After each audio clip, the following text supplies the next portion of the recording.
Hello, my name is Daria Allen, and my current issue is about the state of LGBTQ youth mental health. I chose to speak about this topic because personally I have experience with the LGBTQ community. I am a part of the community, and I've dealt with the mental health proportion of it. I've dealt with the acceptance proportion, and I've dealt with many different challenges throughout my life enough for me to speak about this topic. This topic isn't really spoke about a lot, and people learn that as you grow up because the youth is typically children who are, I would say, from about age 10 to maybe 18, I would say. That's usually the youth proportion of it. Some people may look at it for different ages, but that's what I feel like the youth is. So, as someone who came out at the age of 14 and now is 18, the it was a challenge. It wasn't the easiest battle that I faced, and it definitely isn't the only battle that you face. But mental health plays a big portion of it because you're gonna have days where you feel like you're failing people. You're gonna have days where you feel like you're not meeting the normal expectations. You're gonna have days where you feel like people are just gonna be against you, and you're gonna experience different types of hatred. It's normal to experience different type of hatred because not everybody is gonna agree with what you're deciding to do with your life. Not everybody believes in same-sex orientation. Not everybody believes in same-sex marriage. Not everybody believes in dating the same sex as yours. Some people live by the normality of life, which is basically you grow up, you find a man or a woman who you believe is the person for you. You guys get married, you have children, and you live happily ever after. But that's not how life works for everybody, and that's okay. People are going to try to tear you down. They're going to try and tell you, like, oh, you shouldn't do this, you shouldn't do that, because that's not how life works. But life is what you make it. Basically, it's your life, and you live it how you want to live it. So my intro to the topic is basically just going to be about the background story of mental health in the LGBTQ community. And when I say the background of it, I mean pulling facts of how mental health has had an effect on the youth, on the difference in the LGBTQ community, and how both of those tie together to have an impact on one individual and maybe even multiple individuals, because some people do face the same problems.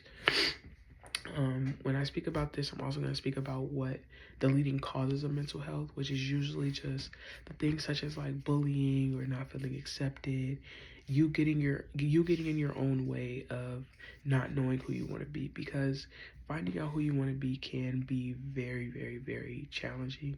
It's not going to be the easiest route, and it's definitely not going to be a wake up and know who you want to be. It's going to take time. There's pros and there's cons to it, and it's unfortunate that there's pros and cons to it, but that's everything you do with life. And as someone who has experienced these different topics, and not topics, but who's experienced these different challenges, I've learned that it's not going to be the easiest battle. And not only is it not going to be the easiest battle, but you're going to lose people that you love, and you're going to gain new people that you'll learn to love. People slowly learn to accept you overall, and sometimes they might not even, but you have to know, like, don't allow that to stop you. So this topic is definitely going to be I would say, like, a sensitive topic for some people, because once again, not everybody believes in the same beliefs as you. So you may find it okay to love the same-sex marriage, but somebody else might not. So you have to learn how to deal with that and overcome the negative aspect of it, because overall you'll get positive reinforcement later down the line. And sometimes you have to wait longer than you thought, and that's okay, because you can't rush your journey on it. It's a journey. But once you do climb over those mountains and get to the top to where you want to be, then you can look back and actually have a story to tell, which I feel like personally is the best part about it, because when people ask me, I can get into depth about how I overcame things and how I had more resources once I came out and accepted who I was, or how I've lost family and gained some new family that may not be blood, but you wouldn't be able to tell because of how close we've gotten. And I've also learned how to live in my truth. You shouldn't have to hide who you are because you're scared of things. And you may hide who you are for a little bit, but then you'll learn, like, okay, this is who I am. I'm comfortable in it. You either accept me or you don't. So tying into next would be my conclusion. My conclusion is basically going to be everything that I talk about in the essay, which will basically just be how people overcome mental health, things that you can do to overcome mental health, resources, like I said, the background of mental health, the leading causes of mental health in the LGBTQ community, and just different things about the LGBTQ community that isn't really talked about and really isn't shared, but definitely could be shared a little bit more often. Um, I feel like with the conclusion part, it's gonna be more of summing things up that I talked about. When the intro is gonna be more about me jumping into, like, grabbing the attention of people and jumping into what I want to grab people's attention. Like, it's definitely gonna be educational on a strong factor, but it's also going to be um, interesting, I guess you could say. It's gonna be up and down with a mixture of both. Like I said, it's definitely gonna be a sensitive topic for some people. It's a sensitive topic for me because it is a hard journey. Once again, not everybody's gonna agree with who you want to be. So to be able to find your balance in this life while dealing with the mental health issues and also transforming from a child to the youth to an adult, it's not going to be an easy journey, but that's what makes it, once again, that's what makes it a good journey, because you'll learn as you go. And sometimes people may not be a part of the LGBTQ community forever, but even if you don't decide, when you do decide, like, okay, I want to give it a try, mental health is definitely going to be an aspect of it, because at least 85% of the men and women percentage will experience some type of mental health if they are a part of the LGBTQ community. So, with that being said, there's at least with one to maybe I would say five women or men that you meet, 9 times out of 10 they have some type of mental health issue. Now, it may not be as noticeable, but it is there. It may not be a cry for help, but it is there. So to deal with these things and still trying to maneuver your way through this crazy world that we live in, it's not an easy battle. And some people just want somebody to talk to. Some people just want somebody to love them and accept them, because once again, some people may start getting accepted later on down the line, but some people may not get accepted at all. Like for me, I wasn't accepted at first, but later down the line, my family started to love me and cherish me for who I am, because they realized I'm not doing this to fit in, or I'm not doing this for laughs and giggles. I'm doing this because this is who I am, this is who I want to be, and this is what I believe in.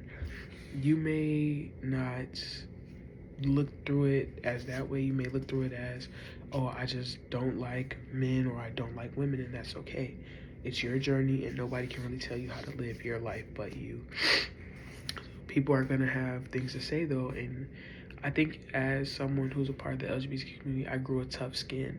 So that's another thing about like the mental health portion of it. Once you overcome that mental health aspect and you stop beating yourself down, you'll learn to grow a tough skin. So even though it's a hard battle, you do experience from it. You do gain experience from it, and you do have personal self growth. So all these things literally just help you as a whole. So it's definitely a good, it's not the best journey to be on, but it's definitely a journey that you'll learn throughout. um I can say though, as someone who is a part of the LGBTQ community, mental health issues aren't just gonna be like a day thing.